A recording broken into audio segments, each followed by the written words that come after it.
Hi, this is Nick Jain, CEO of IdeaScale, continuing on with our Fireside chat with a Chief Innovation Officer series. Today, I'm excited to have Anil Sandanha, the Chief Innovation Officer at the Rush University System for Health, also known as Rush. He has previously held senior technology roles in a variety of organizations and holds a master's degree in computer science from the University of Illinois. Thank you so much for joining me, Anil. Thanks, Nick. Perfect. So I'm going to kick off right away with a lot of questions. You're an expert in healthcare and technology, so lots of technical questions coming. So firstly is healthcare is constantly evolving. How is Rush University using innovation to stay ahead of both patient needs and technological changes? So that's a great question. So when you look at the industry as a whole, what we say is there's competitive pressures, there's industry issues. So innovation and what I call transformation happens at the industry level. So things like clinician burnout, that's like an industry problem. It's not unique to Rush, right? So the industry as a whole is trying to solve the issues around, let's say, clinician burnout. So you have technologies associated with some of these industry challenges. Then you have what you call system level or institution level challenges. So in terms of Rush, I might say, we are in a competitive market in Chicago with like major systems all around us. So we may have, some of those challenges and goals at the institution level. Then we also have what you call service level challenges or needs. So, cardiology, oncology, and nephrology, they have like very unique needs. They have very unique processes. They have very unique workflows. So, you may have innovation happening at the service line level. And, we also don't live in isolation. So when you look at delivery systems such as Rush, we don't operate as a hospital and like with like walls around you. So we operate in a city such as Chicago and with the suburbs like Chicagoland and at the state level, so at Illinois, and we are also in Northwest Indiana. So in kind of, we operate in a neighboring state also. So we have what you call like public health issues. Then we have a large community that we serve, not necessarily like Rush, all of them are Rush patients. So we have community patients, community health, and we have, terms such as population health being, used in healthcare. So you have public health, community health, population health, then you have your delivery system. So innovation, in my perspective, or in my role, happens at the intersection of public health, community health, and delivery systems, and also at the intersection of industry level and system level, service line level. So it's a cross-cutting, like a global, I would say, paradigm. So innovation it's basically everywhere, in my opinion. So one follow-up question there. You mentioned these different levels, whether it be community health, state health, the different levels, right? When you're thinking of a new innovation, whether that be a technological or process innovation, are you specifically thinking, hey, this innovation is going to impact at this level or that level, or is that just is the impact a natural outcome of whatever innovation that you implement? Yeah, I mean, I would say there's no straight answer for this, Nick. Like I said, a lot of times we have industry forces that dictate certain problems to be solved. And when we partner with like-minded systems around the US, there's a lot of collaboration that happens between like healthcare systems, wherein we share experiences, we share new processes, new innovation that's being done somewhere in the industry in the US, for example. So that's when we start considering this innovation, to improve, let's say, operational efficiencies or patient care, and like because of market forces at the system level, so we may need to use innovation to drive some novel ideas or processes. And also it might be just the times we are in, like we just got out of the pandemic, and we are kind of getting into like our pre-pandemic business. So like a lot of things have changed, like in terms of processes, technologies, the patterns, patient expectations, pre-pandemic, during pandemic, and post-pandemic. So I would say those are like market forces that dictate, like the problems and innovative ideas and partnerships that we basically engage in. So that's what you call the market forces. And then you have the needs of our service lines, right? I mean, we may have like top service lines. Oncology has always been a top service line for the industry. And then we may have cardiology, surgery. So each of them have their very unique needs, and kind of coupled with some of these market forces and the progressions you see in the industry. So, and also of course a lot of innovative tech companies have come in. The major forces like Microsoft, Salesforce, Amazon, they're all like dabbling in healthcare. So they brought in like new innovative processes and technologies into the market. So the health systems have been partnering with some of these tech powers for many years. And we also look at, okay, like this is a new, I would say, innovation or integration that these major forces like companies are pushing. And we also look at the industry, like we look at our neighboring health system or like a like-minded health system that's somewhere in a major metropolitan across the US. So it's a constant, I would say, a learning process for a system such as Rush. And we don't operate in like in a silo, in an isolation. We operate with our peers in the city and across the state and in the US basically. Got it. I'm going to switch a little bit to an industry specific question now. Mhm. Healthcare is a highly regulated, privacy concerned industry where data is, kind of restricted relative to other more free flowing industries. And it tends to be risk averse. How do you innovate despite all these constraints that normally prevent people from innovating? Yeah, that's a great question. So, the industry has established like a legal framework, and this is not like a unique situation we are in right now. So, the healthcare industry has been a regulated industry for decades.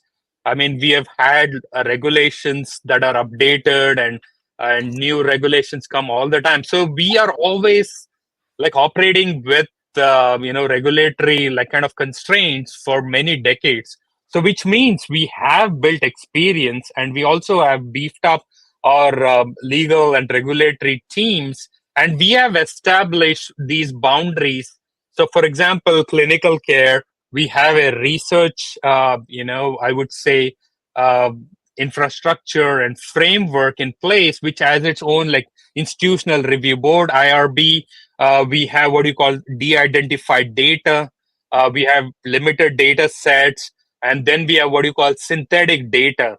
So we have all these, I would say, paradigms that have been put in place for many years. And of course, you come up across this extremely, I would say, revolutionary or evolutionary uh, technologies or standards ideas such as like Gen AI in the recent past. So wherein the industry has to kind of map the existing frameworks and processes to these innovative ideas, right? So when you look at healthcare, so there's a lot of focus and talk about trustworthy AI and responsible AI frameworks. And there's a lot of work happening. And when we talk about the adoption of some of these innovative ideas, the delay in embracing some of these novel or groundbreaking ideas is that responsible AI framework that the institutions such as Rush has to put in place with cross-cutting and representation from legal, clinical, and research and service lines. So we need to have a cross-cutting representation of people to make a decision in embracing a revolutionary idea such as Gen AI and products that use Gen AI and some of these that requires like widespread like data for training and stuff. So that's where I would say there's a little bit of lag in basically going like embracing these revolutionary technologies, like full speed, basically, in my opinion. So that's where I would say systems. So we have what you call a responsible AI framework in place, and legal drives it to a large extent, in my opinion. Sure. So So yeah, let me ask, so I'm going to give an example from my industry, which is pure software, and then take it back to yeah, your health. So in my industry, we are, for better or worse, technology, pure software tends to be not a very regulated industry, which means that we can innovate very, very quickly, hmm, sometimes too yeah, quickly, right? We've obviously run into some of the ethical concerns that generative AI has been putting out, false information or portraying like African American Nazis, like a lot of horrible things have come out with Gen AI. But conversely, Gen AI was invented and has been a revolutionary technology, partially because software is a less regulated industry. So, taking back to healthcare, if we acknowledge that there is a trade off between being more regulated and innovating less quickly versus being more regulated, being more regulated and innovating less quickly, or being less regulated and innovating more quickly, but perhaps more ethical concerns, how good of a balance do you think the healthcare industry is struck? Does it need to be less regulated and innovate more quickly, or more regulated and innovate less quickly but more ethically? Like, where are you on the in your versus your ideal no, balance for your in industry, our opinion, not rush? yeah, from an industry perspective, again, some are even behind where you like the first one you mentioned. They're even behind. They're like, okay, we are not going to innovate. We protect everything. Like the EMR is like your Fort Knox kind of a thing, and and Sorry, one they second. operate Can you just good specify EMR, because there's going to be non-healthcare people. I know what it means, electronic medical records. Can you just electronic medical specify? record. Yeah. Yeah. So yeah. Yeah. So it's. I mean, you don't want your running your system with paper and charts, right? I mean, your patients won't like it, for example.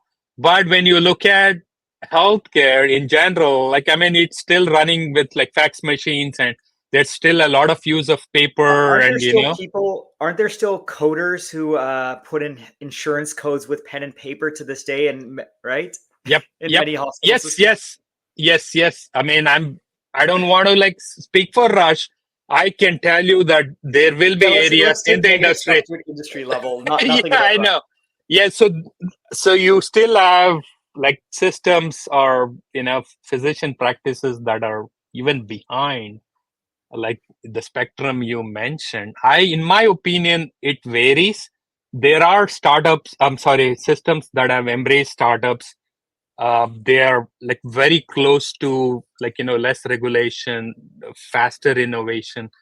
I would say the sweet spot is somewhere in the middle, and you still need some kind of a framework, right? So if you don't have any kind of training models, like if your data is not being used to train some AI models, a lot of times your healthcare operations doesn't need AI, and if software is solving certain problems, then you have a faster cycle to embrace a solution.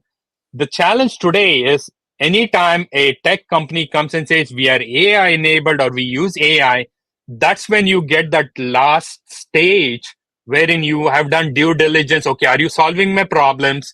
You look at your data security, integrity, you do all this cyber security, due diligence, third party risk management. I mean, this has been built over decades. It's not nothing new. Now you add AI into the mix, is wherein you have this final, like I would say, stage in the procurement cycle wherein there are delays, and it's going to delay the procurement. Is wherein you use this responsible AI. You look at, okay, is my patient data being used to train a model? If yes, is it in like an enclosed private cloud, such as like an Azure OpenAI system, things like that. So those questions need to be answered, and legal is not going to be very happy. Just they're going to put in a lot of restrictions, and this is one of the reason why there's been slow. adoption of a lot of these tech solutions coming in, because they have been pitching the AI side more than like problem solving. From a system perspective, you're looking, okay, are you really solving a problem? As a health system, you're not looking to build like tech solutions to solve our problems. Sometimes we look at the electronic medical record vendors such as Epic to solve some of these problems, and they do incrementally. They release like new modules, for example, or they upgrade new modules. From a system perspective, it makes sense for us to sometimes embrace these modules because they are a nice bolt on to the massive investment you've done in EMRs, electronic medical record systems. And at Rush, we've been using EMRs since about, I would say, at least 15 years. It's not something that we just embrace. And as and when we have acquired or built new facilities, they have been on a single EMR across the system for Rush. But for other health systems, it might be a little different. So they might be on 5 different EMR instances that are not connected. So for them, innovation may mean, okay, we are getting on one uniform EMR. So again, from an industry perspective, you see these differences across the industry. So for some, innovation might be being on the cutting edge or bleeding edge of of tech solutions, for example. For some, might be, okay, how do I bring in this new digitization, which might be, How okay, do I get I'm going more to throw away facts? this paper. So it varies, I want to say. Yeah. Um, okay, so let's get tactical for a moment. I'm going to ask a very healthcare specific question. Can you give one recent non-medical technology related innovation? So no drugs, no, X-ray scanning machines. So one non-medical technology innovation that's happened recently at Rush that you believe meaningfully improved patient care. Yeah. So, I mean, this is, I would say, slightly before pandemic, uh, during pandemic and post pandemic, I mentioned, right? And there's this, like, when you look at, I'm sorry to give you a slightly a long-winded answer on this, because I want to establish the context for the industry. So what's happening is, with the consumerization of healthcare, because again, the market forces, the industry forces, and basically society in general, right? I mean, we have become tech savvy. We use like online, like in applications, websites to do everything.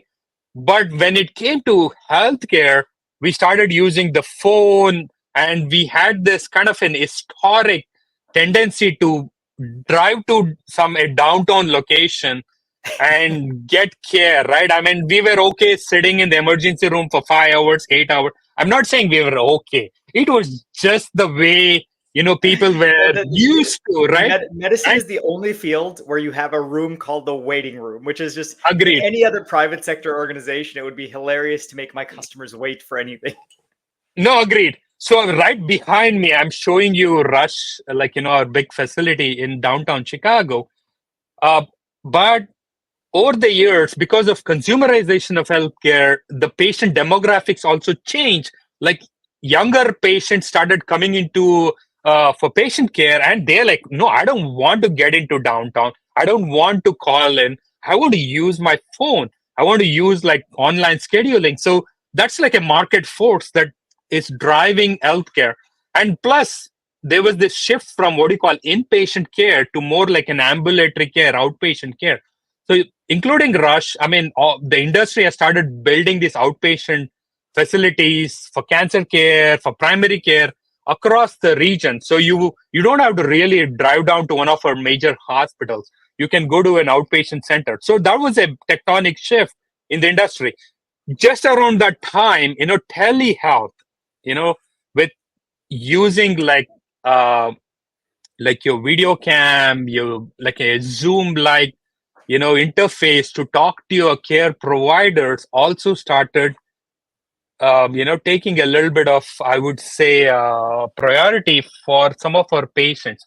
And systems such as Rush had to embrace telehealth or telemedicine to provide choices to our patient. We want to treat patients where they are, and our patient access is the number one challenge the industry is facing right now, right? And some of these cultural issues we have had with people wanting to be seen in person, and with all these market forces, and also tech advancement, right? So telehealth, in my opinion, has been the biggest, I would say, driver of innovation in the last few years. And at Rush, we started this program called Rush Connect, and where we started with virtual primary care, I would say in the last 12 to 18 months, when we started building like a care team for you. You had a primary care physician, a medical assistant, a pharmacist, and like a social worker, like as a team. And they're available, I think, like 2 or 3 days in person, for example, and 3 days virtually. So you basically get a care team to, and you can schedule it virtually. You don't have to always try to come in. But the big innovation, in my opinion, and for a non-healthcare industry, we're like, hey, this is not innovative. This is something we do on a regular basis. For healthcare, it's a big thing. So the big one was virtual urgent care, right? So we identified something like 40 plus conditions, like some kind of a skin issue, cold or flu-like symptoms, an eye issue, right? You don't have to come into a facility. You can schedule online. And because of the paradigms we had put in with the care team, embracing like telehealth solutions, so virtual urgent care, I would say, is something that's you start seeing across the industry. But Rush, we made it a priority to provide options to our patients so that they can see a patient in the next 20 minutes. You don't have to like wait in like, okay, like a day or two. Can I get somebody look at my rash in the next 20 minutes? Yes, virtual urgent care. You don't have to come to a facility. And we also expanded this to something called um, a specialty care, right? Like you have cardiology, ENT, and I would say urology. Some of these specialties we are expanding on this. So it might be like follow-up care, right? You had surgery and you had inpatient, or you came into the facility to get consultation with a specialist. Now you don't have to keep coming back like within a week, for example, if you can do it online. So we made virtual specialty care a key component of this Rush Connect. So then we have things like early screening for breast cancer or lung cancer. You can self-schedule. And then we have something called e-visits, wherein you can operate using emails, wherein they'll send you a questionnaire, you can answer, and you can figure out, okay, like when you get prescription based on the interaction you had online without actually coming into a facility. So these are some of the innovation, in my perspective, that's revolutionizing healthcare. For a non-healthcare, it might not look, oh, that's not really big, but for healthcare, it's a big deal. Because when you look at our urgent care, when you look at primary care, when you look at like our ER, they're getting crowded because we are unable to differentiate between somebody who needs immediate attention, or we can do it online and this can wait, because people are like our patients like, hey, I just want to go see someone. But from a system perspective, we haven't gotten to a point where we can kind of segregate or separate these cohorts of people, that okay, you can take a look. I mean, your condition is not serious. It's a follow-up consultation. So as a system, as an industry, we're still dabbling with the use of technologies, this telehealth, and there's something called remote patient monitoring for hypertension, for diabetes. So this, these, I would say, a incremental step, transformation that's happening in the industry. And we are starting to put together as programs, at Rush and also in the industry. So I would say um, from a non-medical perspective, the biggest one has been telehealth. Got it. Thank you. I want to add one quick summary point because I think you said something really important that doesn't that should not be missed.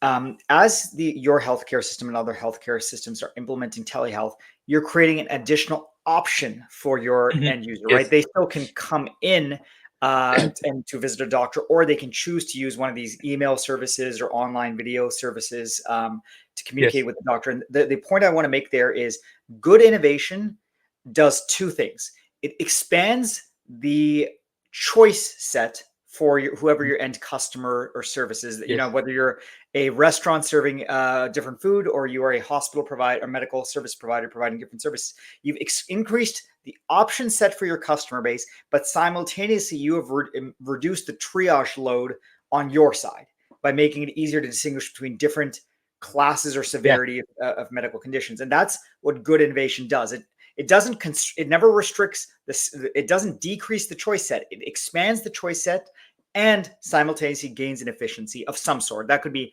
economic, that could be ethical, whatever. Okay, last question. We're going to go back to the AI point, and I'm going to ask you a very forward-looking question. In many other industries, we've started moving towards what's called agentic AI, basically AI decision makers, right? In cars, you have autonomous driving cars that are making decisions on whether to turn right, left, stop, whatever. You have autonomous agents that are actually now, a lot of internet security is now managed by autonomous agents, AI agents that are acting to realize, hey, Anil is a threat or not. Should we let him or her into this server? How far away do you think healthcare, or will it ever reach the place where you will have true agentic AI, where an AI can autonomously diagnose my condition or prescribe? How long do you think, if ever, we are from AI being truly? Yeah, I'm not sure it's a going to be hard in the question. next. It's forward-looking. No, I know. Well, Yeah. I don't know. I mean, I haven't seen like 100 years or 200 years. Maybe in a Star Trek movie or like a TV series, you have those conditions. I would say Actually, in Star Trek, they always had human doctors. They never actually in Star Trek. It's funny, they never went AI doctors. I know it AI might be one of those like space series TV you see, like they put. I mean, you have a doctor, of course. Yeah, it's a very difficult. I would say again, like, do we want it to be there? I'm not sure 100%. But again, like for simple conditions, like you show your rash and it can detect, because with advancement in computer vision, for example, so in things like detection in radiology, like, cancer screening, the FDA has been monitoring a lot of these, and FDA is kind of a gatekeeper for many of these. And you see, I don't have the exact number, but I think it's like 300 or 500 approvals for software assisted medical devices and AI algorithms. I think the company called Tempus here in Chicago, they got like a AI algorithm for, if I might be wrong, like cardiology, I think that got approved by the FDA in the last 12 months. So I would say there's no easy answer. In my opinion, there's going to be diagnostic support, like wherein a physical doctor can make a better decision.